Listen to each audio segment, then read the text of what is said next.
इसको हमें अच्छे से लगाना है। पूरे पैर में पानी भर लेते हैं और एक कपड़ा फिर। नमस्ते फ्रेंड्स, मैं खुशबू मिश्रा स्वागत करती हूँ अपने चैनल खुशबू मिश्रा ब्लॉग में। कैसे हैं आप सब? मुझे कमेंट में जय माता दी ज़रूर लिखिएगा। और आज इस वीडियो में जानेंगे अपने पति को ऊंचाइयों तक पहुंचाने के लिए, घर में सुख समृद्धि बरकत हो, इसके लिए हमें कौन से काम हैं जो ज़रूर करने चाहिए। हम महिलाएं ही घर की लक्ष्मी होती हैं और हमारे द्वारा जो भी काम किया जाता है उसी से हमारे पति का भी भाग्य तय होता है। तो इसीलिए हमें अच्छे कर्म करने हैं और कुछ नियमों का पालन जरूर करना चाहिए जिससे हमारे पति की तरक्की हो। इससे पहले अगर आपने मेरे चैनल को सब्सक्राइब नहीं किया है तो इसे सब्सक्राइब कर ले, बेल आइकन को ज़रूर प्रेस करिए जिससे वीडियो की नोटिफिकेशन आप लोग के पास सबसे पहले पहुंचे। नियम ये है कि जब भी हम पैर का नाखून काटेंगे तो पैर का नाखून काटने के बाद हमें अपने पैर में महावर ज़रूर लगा लेना चाहिए। बिना महावर लगाए हुए हमें नहीं रहना है। और महावर जब भी लगाएं, जिसको आलता भी बोलते हैं, तो इसको हमें अच्छे से लगाना है। पूरे पैर में लगाना चाहिए, ये ना कि हम उंगली में लगा दिए और छोड़ दिए, तो वैसा हमें नहीं करना चाहिए। और सुहागिन महिला को तो बिना मतलब नाखून काटने के बाद बिना महावर नेल पॉलिश का नहीं रहना चाहिए, वो हमारे लिए बिल्कुल अच्छा नहीं होता है। उंगली का भी हम नाखून जब मान लीजिए काटेंगे तो उसके बाद हमें अपने हाथ में नेल पॉलिश ज़रूर लगा लेना चाहिए। बिना नेल पॉलिश का हमें नहीं रहना है। और नाखून आपको बृहस्पतिवार को नहीं काटना चाहिए। बृहस्पतिवार के दिन, मंगलवार के दिन भी हमें नाखून नहीं काटना चाहिए। और बहुत से लोग शनिवार को भी नहीं काटते हैं, लेकिन बृहस्पतिवार के दिन हमें विशेष ध्यान रखना चाहिए कि उस दिन हमें नाखून भूल के भी नहीं काटना चाहिए। और दूसरा नियम ये है कि जब भी हम बर्तन धोए अपने किचन में तो उसको धोने के बाद हमें आराम से धीरे धीरे रखना है।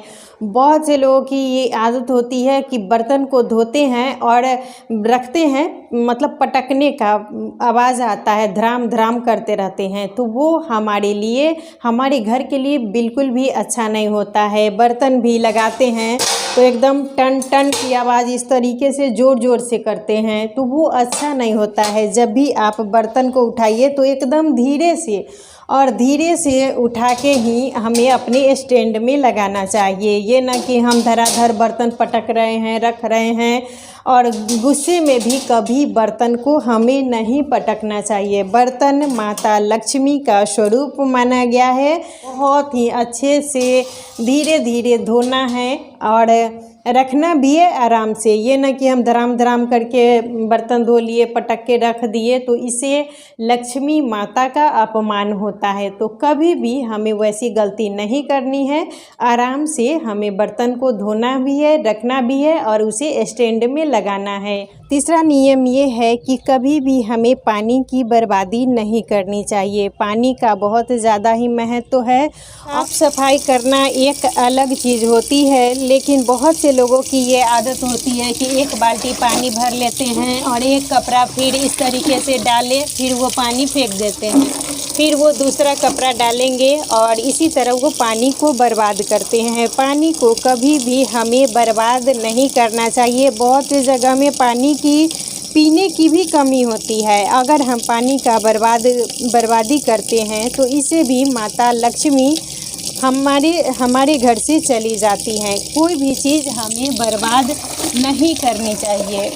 तो पानी की बर्बादी हमें बिल्कुल नहीं करनी है। जितना उपयोग हो उतना ही खर्च करना चाहिए। बहुत से लोगों की ये भी आदत होती है कि बेसिन में जब बर्तन धोते हैं तो उनका पानी बंद ही नहीं रहता है, खुला हुआ ही रहता है। वैसा काम हमें नहीं करना है। जितना पानी का खर्च हो उतना ही पानी का हमें उपयोग करना है। बिना मतलब का बर्बादी हमें नहीं करना चाहिए। अगला नियम ये है कि जब भी हम खाना खाएं, जैसे मतलब दाल चावल भी खाते हैं या कुछ भी रोटी सब्जी जो भी खाते हैं वो खाएं, तो खाना को तो हमको अच्छे से फिनिश करना ही है, उसको बर्बाद नहीं करना चाहिए।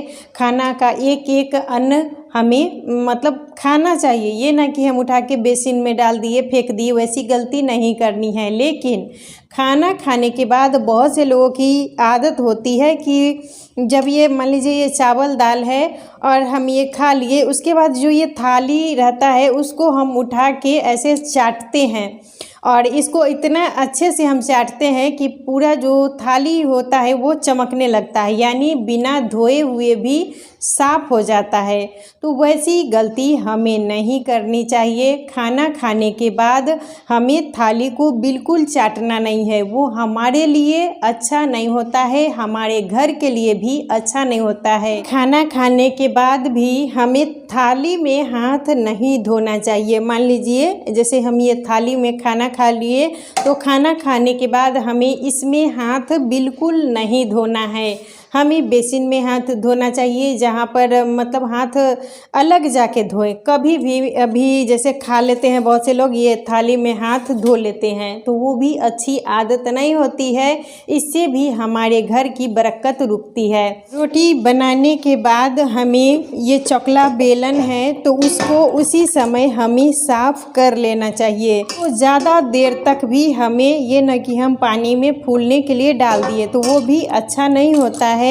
और तो जब भी रोटी बनाएं तो रोटी बनाने के बाद हमें चकला बेलन और साथ के साथ ये जो गमला होता है जिसमें हम आटा गूँथते हैं, तो इसको भी हमें धो के रखना चाहिए। अगर हम नहीं धोते हैं तो इससे हमारा जो पीरियड होता है उसमें दिक्कत आने लगता है और कोई भी पूजा पाठ में हमारा पीरियड आ ही जाता है और हम अच्छे से कोई भी व्रत त्यौहार नहीं कर पाते हैं। अभी भी हमें ये न कि चूल्हे पर हम दूध चढ़ा दिए और चाय चढ़ा दिए और इधर उधर हम मतलब चले गए, तो इससे हमारा दूध भी गिरता है, चाय भी गिरता है और ये सब गिरना भी हमारे लिए बिल्कुल अच्छा नहीं होता है।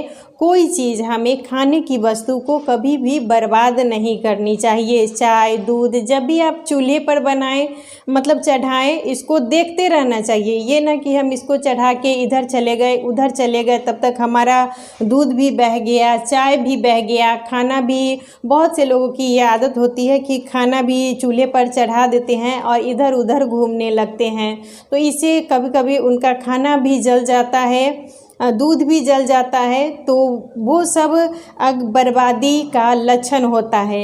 ये सब काम हम महिलाओं की होती है कि जो भी हम काम करें तो उसको हमेशा ध्यानपूर्वक करें, कोई चीज़ हमसे बर्बाद ना हो। ना हमें चाय गिरानी है, दूध गिरानी है। चाय दूध ये सब गिरना भी हमारे घर के लिए बिल्कुल अच्छा नहीं होता है। तो इन सब बातों पर हमें विशेष ध्यान देना है। जब हम चावल धोते हैं तो शुरू में जब हम काम करते हैं तो हमसे मिस्टेक होते रहती है, चावल भी गिर जाता है। तो कोई चीज़ अन्न का बर्बादी करना वो अच्छा नहीं होता है।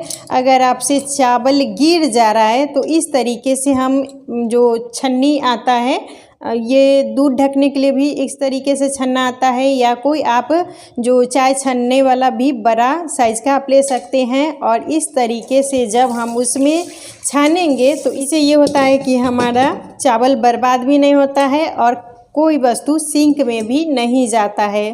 तो अगर आप नया हैं, अभी उतना काम करने का आइडिया नहीं है, तो इस तरीके से आप चावल धोएं, आपका चावल बिल्कुल भी नहीं गिरेगा, बर्बाद नहीं होगा।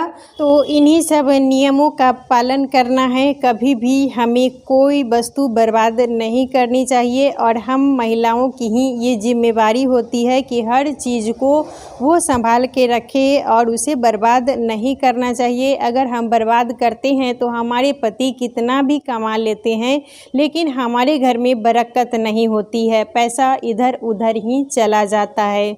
तो हमें सोच समझकर हर काम करना है, का पालन हमें ज़रूर करना चाहिए, जिससे हमारे घर में सुख समृद्धि और बरकत हो और हम जैसा काम करते हैं उससे हमारे पति का भी भाग्य हमसे ही जुड़ा रहता है।